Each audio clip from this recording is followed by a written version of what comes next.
माँ जल्दी करो ना, बहुत तेज भूख लगी है। हाँ माँ जल्दी करो ना, पेट में चूहे छलांगे मार रहे हैं। अरे ला तो रही हूँ, सारा दिन बस माँ की ही जान खाते रहो। अरे माँ परेशान क्यों होती हो? भैया की शादी के बाद भाभी आ जाएगी, फिर तो तुम्हें आराम ही आराम हो जाएगा। अच्छा भाभी क्यों, तू नहीं करेगा शादी? अब कोई अच्छी लड़की मिल जाएगी तो जरूर करूंगा, पर पहले आप तो कर लो। हाँ हाँ मैं भी देखूंगी, बीवियों के आने के बाद तुम दोनों उन्हें कितना परेशान कर पाते हो। हाथ में सब्जी का डोंगा लाते हुए उमा ने कहा, तो उसकी बात सुनकर उसके दोनों बेटे मुस्कुराने लगे। इसके बाद सुशील और अनिल दोनों उंगलियां चाट चाट कर खाना खाने लगे और फिर अच्छा एक बात और है माँ, तुम्हारे हाथों का जो स्वाद है ना वो कहीं और नहीं। रहने दे, बड़ा आया, जब तेरी बहू आ जाएगी तब पूछूंगी कि किसके हाथों का स्वाद ज्यादा अच्छा है। वाह माँ वाह, क्या बात कह दी। ओए तू चुपचाप खाना खा, ज्यादा बोलेगा ना तो तेरी शादी पहले करा दूंगा, समझा? सुशील की इस बात को सुनकर उमा सोच में पड़ गई और फिर उसने कहा, वैसे आइडिया बुरा नहीं है। मतलब कौन सा आइडिया माँ? अब अनिल भी तो अब शादी के लायक हो ही गया है, ठीक ठाक कमा भी लेता है, तो तुम दोनों की शादी एक साथ ही करा देती हूँ। अरे अरे ये बात कहाँ से आ गई? शादी की बात तो भैया की चल रही है ना, तो उन्हीं की कराओ, मुझे इस पचड़े से दूर रखो। और वैसे भी मैंने सुना है। क्या सुना है तूने? अरे मैंने सुना है भाई तभी तक भाई को प्यार करता है जब तक वो पति नहीं बन जाता। एक बार बीवियां आ गई तो फिर तो रायता ही फैलता है। क्यों माँ? ऐसे कैसे, मैं तो हूं ना सब कुछ समेट कर रखने के लिए। उमा ने ये बात यूं ही नहीं कही थी। काफी सोच विचार के बाद उमा कुछ दिनों के बाद ही दो सुंदर बहुओं को अपने घर ले आई। अपने दोनों बेटों के घर बसाकर वो बहुत खुश थी, लेकिन ये वाकई इतना आसान भी नहीं था। अभी असल रायता तो फैलना बाकी था। कुछ दिनों तक तो सब ठीक चला, लेकिन फिर एक दिन, सुनो जी मुझे आपसे एक बात करनी है। क्या हो गया, बोलो। अरे वो अनीता, वो तो बहुत ही फिजूल खर्च कर रही है। मतलब ऐसा क्या कर दिया उसने?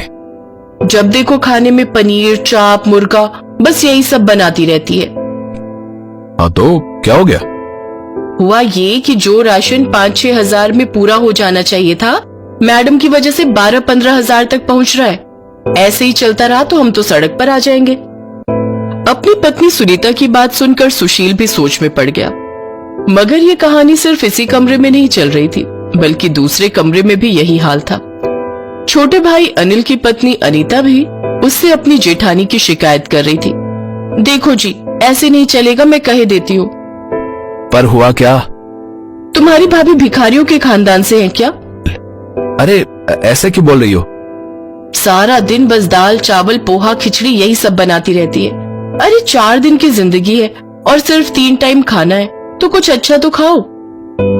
कुल मिलाकर दोनों तरफ एक सी हालत थी। सुनीता को उसकी देवरानी अनीता बहुत खर्चीली लगती थी, तो वहीं अनीता को अपनी जेठानी सुनीता एक नंबर की कंजूस लगती थी। धीरे धीरे ये लड़ाई शिकायतों से बढ़कर हर रोज के झगड़ों और फिर तू तड़ाक पर आ गई। आखिरकार उमा ने परेशान होकर घर की रसोई का बंटवारा कर दिया। दोनों बहुओं के चूल्हे, राशन, यहाँ तक कि मसालों के डिब्बे तक अलग अलग हो गए।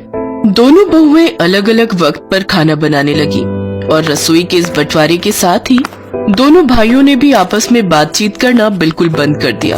हालांकि दोनों बहुएं अब बहुत खुश थी। अब सब बढ़िया है, जो खाना है खाओ, किसी की रोक टोक नहीं।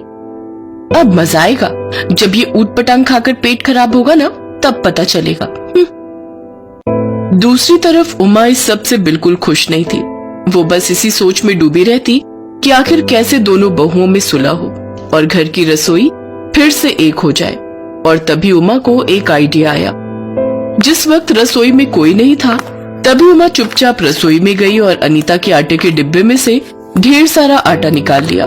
फिर मौका देखकर अनीता के सिलेंडर का पाइप निकालकर काफी सारी गैस खिड़की से बाहर उड़ा दी। उमा हर रोज ऐसा ही करने लगी।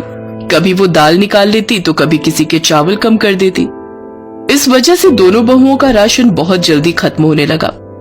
दोनों भाइयों पर दुगना खर्च पड़ने लगा। और तब एक दिन, अरे यार अनीता, कहाँ से लाऊं इतने पैसे?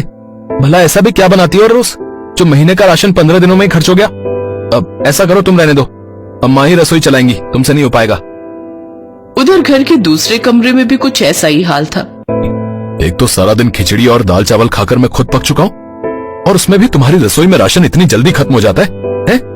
सिलेंडर पर सिलेंडर भरवाए जा रही हो। बस अब बहुत हो गया। तुम्हें अपने मायके जाना है तो जाओ, यहाँ एक ही रसोई चलेगी और उसे मेरी माँ चलाएंगी, समझी तुम?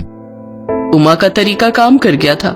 दोनों बहुओं को जब कुछ समझ नहीं आया तो दोनों ने हार कर एक दूसरे से सुलह करने का फैसला कर लिया, क्योंकि वो दोनों एक दूसरे को तो बर्दाश्त कर सकती थी, पर अपने पतियों की नाराजगी वो नहीं झेल सकती थी।